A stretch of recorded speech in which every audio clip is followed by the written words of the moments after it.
Propaganda की सियासत पर प्रधानमंत्री नरेंद्र मोदी ने प्रहार किया है। क्या कुछ प्रहार किया है यह भी देखने की बात है। उन्होंने साफ तौर पर कहा है कि जो कांग्रेस का प्रोपेगेंडा रहा इतने वर्षों तक, उस पर अब जनता उसको समझ गई है। त्रिपुरा, नागालैंड और मेघालय के असेंबली चुनाव के नतीजों पर राजनीतिक दलों और राजनीतिक पंडितों ने अपनी अपनी समीक्षाएं दी थी और अब भी वो अपनी समीक्षाएं दे रहे हैं। लेकिन पीएम मोदी ने चुनाव के नतीजों को विकास बनाम प्रोपेगेंडा की लड़ाई में विकास की जीत बताया है। प्रधानमंत्री ने कहा है कि विकास की जीत है। नई दिल्ली में बीजेपी कार्यकर्ताओं को संबोधित करते हुए पीएम मोदी ने इस जीत को लोकतंत्र के प्रति लोगों का आदर, प्रगति और स्थायित्व के लिए सम्मान बताया है। उन्होंने जोर देकर कहा कि अल्पसंख्यकवाद की ओछी सियासत और प्रोपेगेंडा के खिलाफ लोगों ने जवाब देकर समाज के अंदर भ्रम फैलाने वाले को बेनकाब किया है।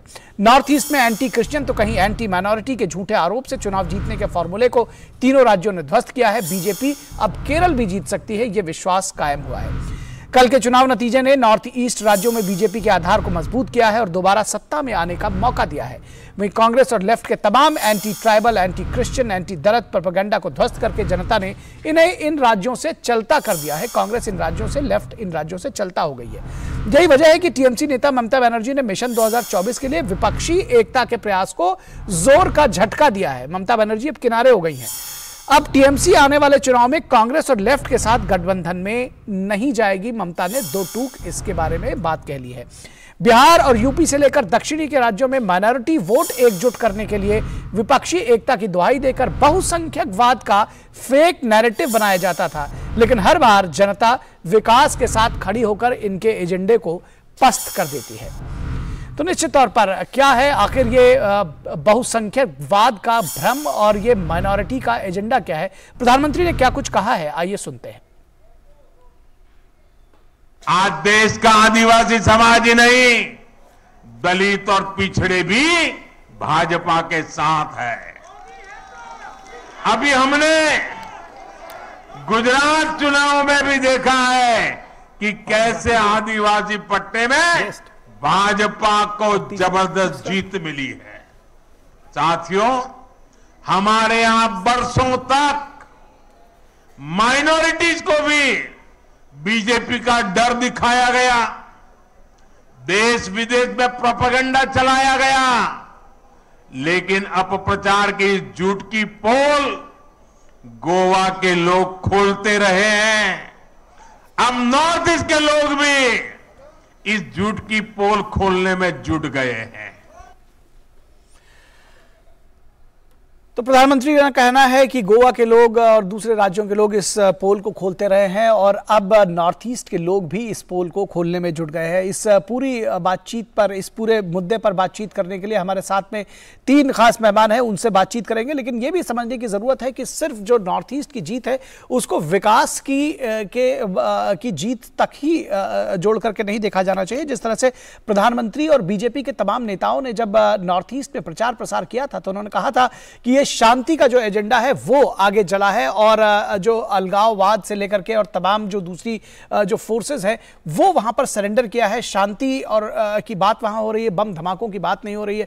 लेकिन बात सिर्फ वहीं तक नहीं रुकती है कि वो इंफ्रास्ट्रक्चर डेवलपमेंट और शांति और डेवलपमेंट की बात हो रही है, बल्कि बात इस बात की भी है कि जब माइनॉरिटिज्म की जो बात हो रही थी, जो बहुसंख्यकवाद का जो एक डर दिखाया जा रहा था, उसकी बात भी प्रधानमंत्री ने कही है। और आज हमारी चर्चा का विषय यही है। हमारे साथ में तीन खास मेहमान इस पूरे विषय पर बातचीत करने के लिए जुड़े हुए हैं। यासिर जिलानी जो कि बीजेपी के प्रवक्ता हैं, स्वागत है जिलानी साहब आपका।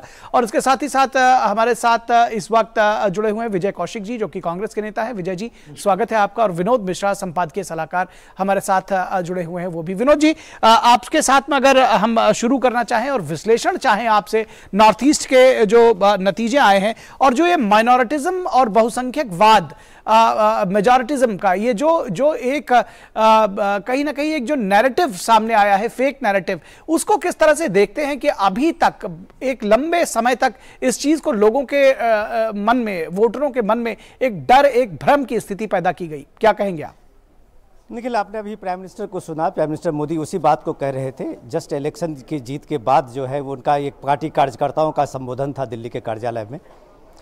तो सीधी सीधी बात अगर आप इसको इस तरह से कहें कि जो प्राइम मिनिस्टर मोदी 2014 से लेके अब तक जो उनका एक स्लोगन रहा है, जो फिलॉसफी है उनकी पार्टी और सरकार की, सबका साथ, सबका विकास, सबका प्रयास, तो ये सबका साथ सबका विकास को क्या नॉर्थ ईस्ट ने मुहर लगाई है? और अगर लगाई है तो अब तक जो ये माइनॉरिटिज्म की बात करते रहे हैं, जब कभी भी आप क्रिश्चियन डोमिनेंट इलाके में जाएं, चाहे वो गोवा हो या नॉर्थ ईस्ट हो, उस समय में सीधे सीधे बहुसंख्यकवाद को लेके, बीजेपी का हिंदुत्व को लेके ये सारे विपक्ष की पार्टियां गोलबंद होती है और सीधे सीधे माइनॉरिटी के टारगेट के अनेक नैरेटिव्स जो है सोशल मीडिया पे तैरने लगती है। वो एक डर और एक भ्रम का माहौल बनाया जाता है जैसे कि इस देश में माइनॉरिटी जो है वो सुरक्षित नहीं है। लेकिन आप ये देखिए कि ये बहुसंख्यकवाद को लेके और हिंदुत्व को लेके जो नैरेटिव्स है वो इस सारे विकास के एजेंडे के सामने में, वो ये सबके साथ सबका प्रयास और सबका विकास का जो एजेंडा है बीजेपी का, खास करके पीएम मोदी का, उस एजेंडे के सामने में क्यों धराशायी हो जाता है? ये बात राजनीतिक पंडित और राजनीतिक समीक्षक, राजनीतिक दलों को अभी इस पे और मेहनत करने की जरूरत कही है जी। आप ये देखिए त्रिपुरा में जिस तरह का आपने इलेक्शन रिजल्ट देखा है, और उस रिजल्ट में आप देखा कि पहली बार त्रिपुरा में कांग्रेस और लेफ्ट ने एक साझा मोर्चा बना करके बीजेपी को फाइट देने की कोशिश की थी। और लेफ्ट और कांग्रेस का वहां का एजेंडा सिर्फ व सिर्फ एंटी जो वहां पे ये रहा है, आदिवासी ग्रुप रहा है, ट्राइबल रहा है, उसको लेके उन्होंने पूरा काम किया है। और पूरे एंटी ट्राइबल का जो बीजेपी का उनका जो नैरेटिव था, उसी को लेके ये तमाम विकास की जो अभी तक पिछले 5 साल में त्रिपुरा सरकार ने की थी, ये डबल इंजन की सरकार ने की थी, उसको लगभग एक तरह से झुठलाते हुए दिख रहे थे। इसी तरह की बात आप मेघालय में देख लीजिए, नागालैंड में देखिए, वो सिर्फ उनका एजेंडा और जो वहां के लोकल पार्टी ओरिजिनल पार्टियां थी उसके बीच में सिर्फ एंटी माइनॉरिटिज्म का ही उनका एक स्लोगन था। लेकिन लास्टली आपने जनता को देखा कि वो सबसे बड़े एक डेमोक्रेसी की आप जीत आप कह सकते हैं, जो इन नैरेटिव्स में मतदाता कभी नहीं आते हैं, चाहे वो बिहार हो, यूपी हो या दूसरे स्टेट को आप देख लीजिए, या फिर आप क्रिश्चियन डोमिनेंट इलाका नॉर्थ ईस्ट को देख लीजिए, वो विकास के एजेंडे के ही साथ आता है। और दोबारा फिर से अगर बीजेपी सत्ता में वापस लौटी है तो आप कह सकते हैं कि ये सबका साथ सबका प्रयास और सबका विकास का जो ये सूत्र है, उसको कहीं ना कहीं से लोगों ने अपना पूरा समर्थन दिया है। जी जी, विजय कौशिक जी को जोड़ते हैं। विजय कौशिक जी, आपको लगता है कि रणनीति में गड़बड़ हो गई, या जो अभी तक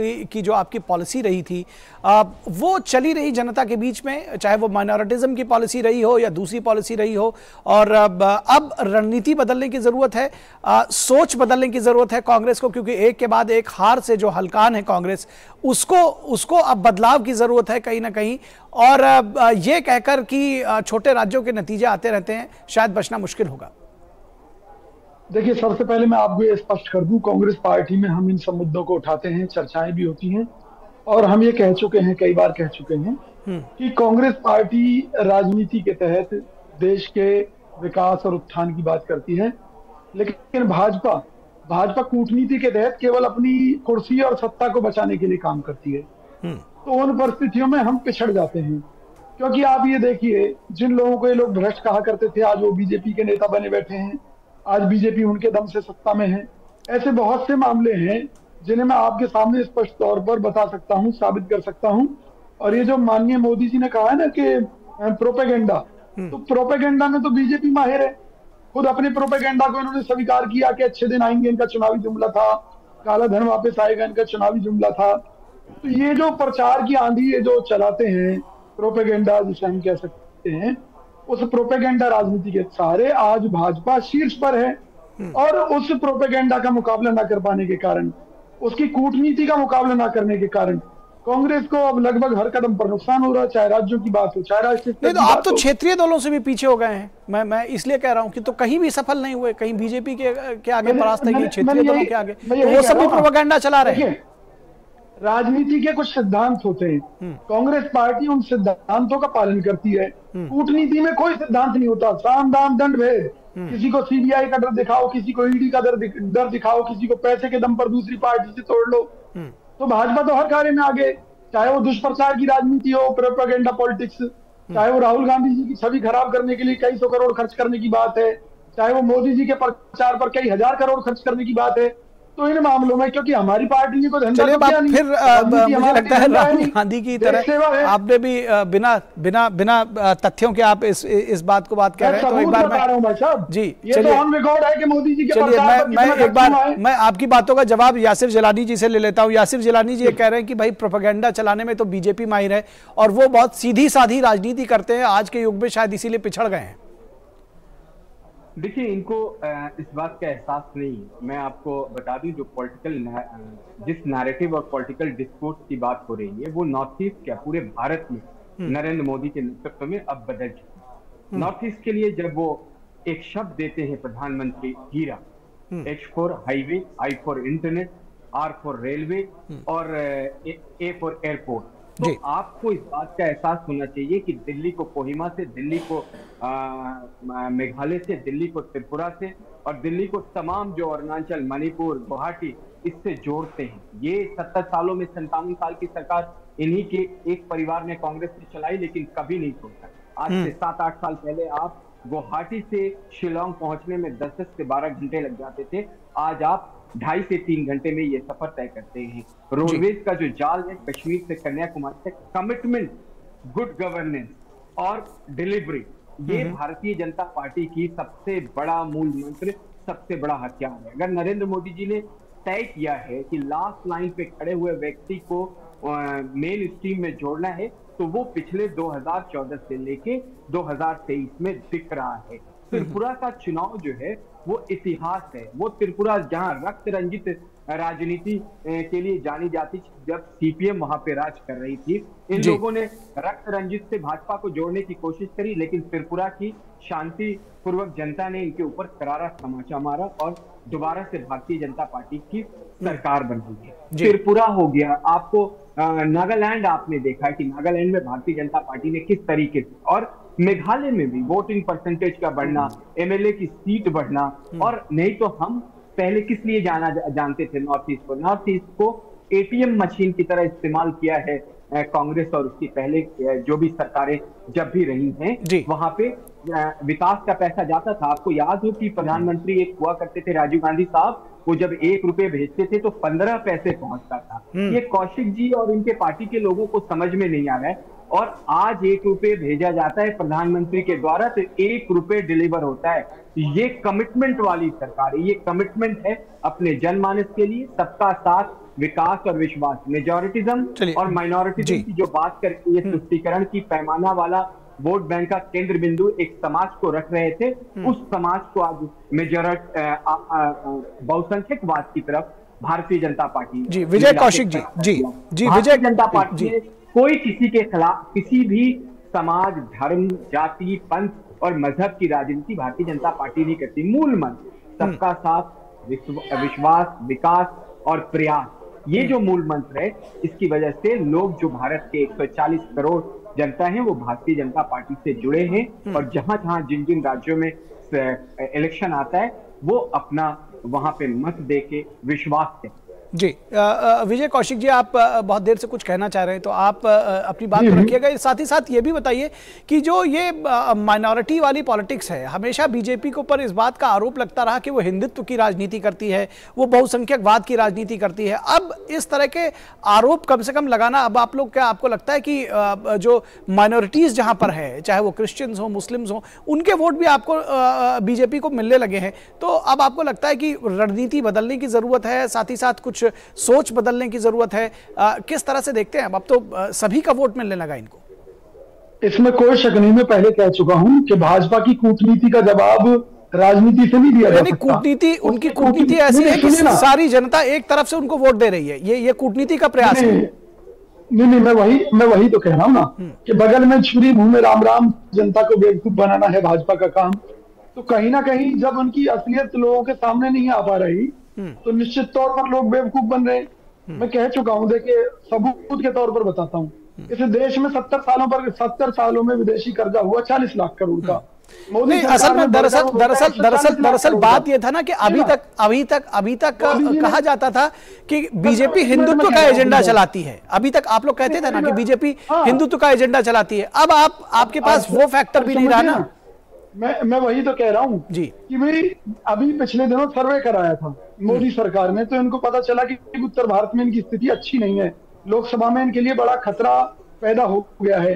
तो इन्होंने वो हिंदुत्व वाला चोला साइड में रखकर और ये मुस्लिमों का विश्वास जीतने की कि सबका साथ सबका विकास, और ये पूर्वोत्तर की तरफ बढ़ गए कि अगर उत्तर भारत से जो नुकसान होगा तो उसकी भरपाई ये वहां से कर लेंगे। तो ये लोग निश्चित तौर पर देखिए एक बड़ी सीधी सी बात है, काठ की हांडी बार बार नहीं चढ़ती निखिल, इसलिए हर बार जगह चेंज विजय कर जी रहे को हैं। आप पूछिए। जी जी जी जी जी मैं आ रहा हूं विनोद जी आपके पास जी। और आने वाले समय में देखिए अगर इन्हें ये लगा कि अगर हिंदुओं को गाली देने से इनका फायदा होगा तो ये लोग गाली भी देने लगेंगे, क्योंकि ये कूटनीति के मास्टर हैं। यानी तो मुझे बताइए, यानी विजय जी आपको लगता है कि बीजेपी जब जिसका चाहती है वोट ले लेती है, जब चाहा तो अल्पसंख्यकों का वोट ले लिया, जब चाहा बहुसंख्यकों का वोट ले लिया, जब चाहा आप करें काट की हांडी बार बार नहीं चढ़ती है। हमारे साथ में विनोद मिश्रा हमारे कंसल्टिंग एडिटर भी हैं साथ में। विनोद जी आपने सुना कि विजय जी कह रहे हैं कि काट की हांडी बार बार नहीं चढ़ती है, लेकिन बीजेपी के अंदर यह कला है कि वो जब जिसका चाहती है वोट ले लेती है। आप देखिए इस कला को लेके तो राहुल गांधी ने, अभी जो विजय जी कह रहे थे मैं उन्हीं का जवाब दूं कि इसी कला को लेके राहुल गांधी ने 3500 किलोमीटर के अभी भारत जोड़ो यात्रा की थी। और विजय जी को याद दिला दीजिए उस यात्रा का नाम था कि नफरत के बाजार में मोहब्बत की दुकान। तो ये नफरत क्या थी जिसको नैरेटिव की बात वो कह रहे हैं, यही बात पीएम तो आज कह रहे थे। ये प्रोपेगेंडा जो कर रहे थे माइनॉरिटिज्म के लेके, जो ये नफरत के बाजार में मोहब्बत की दुकान लेके राहुल गांधी गए थे, लेकिन उसी नॉर्थ ईस्ट में उनकी दुकान को आगे क्यों बढ़ा दिया। विजय जी को इस बात को समझनी चाहिए और उनकी पार्टी को इस पे विचार करनी चाहिए कि 3500 किलोमीटर में सिर्फ आप नफरत की बात करेंगे और सारी बात आप सारे विकास को लेके, सारे सबका साथ, सबका विश्वास, सबके प्रयास, इन सारे चीजों को आप एक चुनावी जोक बता देंगे, आप इसको जुमला बता देंगे तो जनता आपको जवाब देगी जो आपको नॉर्थ ईस्ट में दिया है। वहां तो कोई बहुसंख्यकवाद नहीं चला है, वहां वही सबका साथ, सबका विश्वास, सबका प्रयास, सबका विकास चला है जी। तो ये जो नफरत की दुकान आप मोहब्बत के, ये नफरत की दुकान बाजार में आप मोहब्बत की दुकान लाए थे, तो ये नफरत के बाजार में आप वहां पे नॉर्थ ईस्ट में क्यों नहीं चला जी? क्यों 3500 किलोमीटर चलने के बाद आज राहुल गांधी को और उनके पार्टी अध्यक्ष को ये जरूरत महसूस हुई है कि एक भारत जोड़ो यात्रा और होनी चाहिए। तो सवाल यह है कि आपके पास कोई plan A, plan B, plan C नहीं है। आपके पास में सिर्फ प्लान है कि आप हिंदुत्व को लेके, एक तो आप हिंदू के जो कास्ट सिस्टम है उसमें आप उनको गाली दो, उनके नैरेटिव में दो, और दूसरा आप माइनॉरिटी को कंसोलिडेट करो। यही उनका एक फार्मूला है। जो ये सोशल इंजीनियरिंग करके ये आप मिशन 2024 देख रहे हैं, उसका टारगेट सिर्फ व सिर्फ माइनॉरिटी वोट है जी जी। अगर आप बिहार को देख लीजिए, यूपी को देख लीजिए, आंध्रा को देख लीजिए, अलग अलग स्टेट में देख लीजिए, इसी बात को लेके आज ममता बनर्जी ने इनके प्लान को धक्का बता दिया है जी जी। ममता बनर्जी कह रही है कि इनका जवाब आप विजय कुछ को पूछ सकते हैं कि जब आपको लेफ्ट के साथ में कांग्रेस का गठबंधन त्रिपुरा में हो सकता है, तो ये फिर लेफ्ट के गठबंधन के साथ में तो पश्चिम बंगाल में भी कर चुके हैं, तो ये केरल में क्यों नहीं कर रहे हैं? चलिए विजय कौशिक जी इसका जवाब ले लेते हैं, उसके बाद आगे जाएंगे यासिर जिलानी जी के पास भी। विजय कौशिक जी आप इसका जवाब दें, थोड़ा संक्षेप में दीजिएगा। साथ ही साथ ये भी जानना चाहेंगे विजय कौशिक जी कि आपको नहीं लगता है कि कुछ विपक्षी दलों से भी, बीजेपी से भी सीखने की जरूरत है? जब वो प्रधानमंत्री कहते हैं कि नॉर्थ ईस्ट में हमने दिलों को जोड़ने की कोशिश की है, आपके नेता चुनाव हारने के बाद कहते हैं कि छोटे छोटे राज्यों के चुनाव परिणाम तो आते रहते हैं। किस तरह से देख रहे हैं इन सारी चीजों को? पहली बात तो राजनीति में कोई चुनाव परिणाम छोटा नहीं होता, हर परिणाम बड़ा ही होता है। अगर हमारी हार हुई है उसे हम स्वीकार करते हैं, हमारी गलतियां रही हैं कुछ ना कुछ। चलिए ये बात अपने नेताओं को बताइएगा, बहुत अच्छा करना पड़ा। दूसरी चीज भाजपा के हिंदुत्व की, आप देखिए भाजपा का पहले हिंदुत्व वो था कि केवल हिंदू हिंदू, उसमें मुसलमान नहीं था और नहीं था। आज वोट बैंक की राजनीति के चलते खुद मोदी जी, आरएसएस खुलेआम कहने लगे हैं कि हिंदुत्व जो है कोई जाति नहीं है, एक व्यवस्था है जिसमें मुसलमान भी इसका हिस्सा है, जिसमें ईसाई भी इसका हिस्सा है, जिसमें सिख भी इसका हिस्सा है। तो ये लोग राजनीति के लिए किसी भी स्तर तक जा सकते हैं। चलिए हिंदुत्व की बात और हिंदुस्तानियत की बात जो है वो यासिर जी से ही पूछ लेते हैं, क्योंकि मुझे लगता है कि अगर मैं डिफाइन करूंगा तो आपको लगेगा मैं किसी का फेवर कर रहा हूं। तो हिंदुस्तानियत और हिंदुत्व पर जो आपकी समझ है उसको यासिर जी बताएंगे। यासिर जिलानी जी क्या कहेंगे आपने सुना अभी विजय जी को? ये इनका हमने सबने, पूरे हिंदुस्तान ने, आप लोगों ने बार बार, आपके वरिष्ठ संपादक भी जुड़े हुए हैं, सबने दिखाया है। विनोद मिश्र जी वो बहुत ही तर्क और तार्किक जर्नलिज्म के लिए जाने जाते हैं कि हमने इनके चेहरे को देखा है। मिजोरम में ये कभी ईसाइयत का चोला पहन लेते हैं, जब उत्तर प्रदेश में आए थे तो सुन्नी मुसलमान बन गए थे, और जब वो कहीं और जाते हैं पंजाब की तरफ तो सरदार बन गए। तो ये राहुल गांधी और विदेश में जाके अपने भारत को बदनाम करने का वो जो सिलसिला है वो थम नहीं रहा है। वहां से भारत को बदनाम करने का कोई कसर राहुल गांधी छोड़ते नहीं।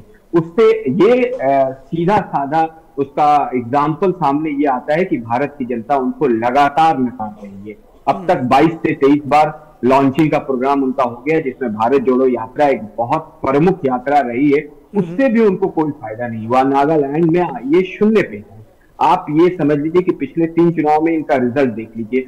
और ये अपने संगठन में किस तरीके से संगठन को मजबूत करे, संगठन को खड़ा करे, उस पर ध्यान ना देके इनका पूरा समय जो है वो सरकार को और सरकार के मुखिया जो बेहतरीन काम कर रहे हैं, दुनिया में एक शानदार काम करने के लिए दुनिया के सर्वश्रेष्ठ देश जो है वो भारत की तरफ देख रहे हैं, उनको टारगेट कर रहे हैं। अब आपने देखा है पिछले 24 घंटे में कैम्ब्रिज से उनकी जिस तरीके की बातें सामने आई हैं, ये शोभा देती है, ये हिंदुस्तानियत की बात करेंगे, ये भारतीय की पहचान है कि आप विदेश की धरती पे जाके अपने देश के प्रधानमंत्री तो उनके भी हैं, वो भी संसद के सदस्य हैं। वो जिस तरह की टिप्पणी उन्होंने करी है वहां पे, किसी भी भारतीयों से आप जाके किसी भी राज्य में, नॉर्थ ईस्ट से लेके कश्मीर से लेके कन्याकुमारी, अगर ये बात हमारे कार्यकर्ता अभी जग पहुंचेंगे और लोगों से पूछेंगे तो उनका जवाब उनको जनता दे रही है। तो आप अपना फोकस अपने संगठन को ठीक करने में लगाइए। जब तक आप प्रधानमंत्री और प्रधानमंत्री के एक चीज आपको और बता दूं, प्रधानमंत्री जिस कार्यक्रम की योजना बनाते हैं उसको कर्तव्य मान के जो लास्ट लाइन में खड़ा हुआ व्यक्ति है उसको पहुंचाने के लिए प्रतिबद्ध है, कटिबद्ध है, और वो कार्य हो रहा है, जिसकी वजह से जनता बार बार मुहर भी लगाती है। चुनाव एक सबसे बड़ा उदाहरण। जी जी जी जी बिल्कुल, आपकी आवाज आना बंद हो गई है, लेकिन आपने जी जी जी जी ये कब तक करेंगे? अब इनको चाहिए कि रीजनल दल भी इनसे बेहतरीन काम करने लगे। रीजनल दल इनको कुछ नहीं समझ। ममता का आपने अभी एग्जांपल दिया, वो मेरा सब्जेक्ट नहीं है। इस तरह के दलों ने भी इनसे ज्यादा वोट इन राज्यों में पाए हैं जहां चुनाव हो रहा है। जी बिल्कुल। विजय कौशिक जी से बहुत जल्दी से जवाब ले लेते हैं, फिर चर्चा को विराम देंगे। विजय कौशिक जी, आप कुछ कहना चाह रहे हैं? मैं चाह रहा हूं अनुत्तरित न जाएं, आप जल्दी से अपनी बात खत्म करें। मैं ये कहना चाहता हूं कि जो बीजेपी आज मुसलमानों की बात कर रही है, यूपी चुनाव में उनका ये मुस्लिम प्रेम कहां का चला गया था? क्यों मुस्लिमों को उन्होंने अपनी पार्टी में हाशिए पर रख दिया था? क्यों किसी को टिकट नहीं दी थी? बहरहाल ये लोग आज मुसलमानों को भी हिंदू बता रहे हैं। ये लोग अपने मतलब के लिए कुछ भी कर सकते हैं। महंगाई के मुद्दे पर बात करने का इनके पास समय नहीं है। पीएम केयर्स घोटाले पर बात करने का समय नहीं है। 100 स्मार्ट सिटी। सुप्रीम कोर्ट ने कहा है कि Hinduism is a way of life. अब मैं इस चर्चा को, दरअसल मैं इसको दूसरी तरफ नहीं ले जाना चाह रहा हूं। देखिए, हिंदुओं को मुसलमान नहीं बताया जा रहा है। हिंदुस्तानियत दूसरी चीज है, जो भारत की दूसरी चीज है। जी जी जी, यासिर जिलानी जी इसका जवाब देंगे। मैं चाह रहा था पहले ही वो इस बात को बात बताएं। जी जी, मैं रह गया था। मैं ये जो तुष्टीकरण की प्रताड़ना मुसलमानों के अंदर देखते ना, मैं आपको समझा दूं, हमारी पूजा पद्धति अलग है, हम भारतीय हैं। इस बात को हिंदुस्तान का मुसलमान अब मानने लगा है। जिसके दिमाग में हिंदू मुसलमान कर रखा था, वो भी मुसलमान नौजवान जो लड़के यूनिवर्सिटी में पढ़ रहे, वो मेन स्ट्रीम में आना चाहते हैं। वो नरेंद्र मोदी जी के कार्यक्रमों से प्रभावित होके अब नरेंद्र मोदी जी से जुड़ रहे हैं। ये बेचैनी है। जी और बिल्कुल, हिंदू मुसलमान चलेगा नहीं, मुसलमान हिंदू चलेगा नहीं। जी बिल्कुल, इस बात को समझने की जरूरत है। और 144 करोड़ जो लोग हैं वो भारतीय हैं। वो जी बिल्कुल, सबसे पहले हम भारतीय हैं, इस बात को समझने की जरूरत है। और शायद जो हमारे राजनेता हैं, जी यासिर जी, ये यासिर जी बिल्कुल, और जो हमारे नेता हैं, जो हमारे राजनीतिक दल हैं, उनको भी ये समझने की जरूरत है। और खासतौर पर कांग्रेस को तो निश्चित तौर पर विजय जी समझने की जरूरत है। रणनीति बदलिए, लोगों के बीच में जाइए। सबका साथ सबका विकास अगर एक अच्छा एजेंडा है तो विपक्ष से भी कुछ सीखें, तो मुझे लगता है कोई दिक्कत नहीं है। फिलहाल बहुत शुक्रिया इस तमाम बातचीत के लिए। विजय कौशिक जी आपका, यासिर जिलानी जी आपका, विनोद मिश्रा जी आपका भी हमारे साथ जुड़ने के लिए, इस पर अपने इनसाइट देने के लिए।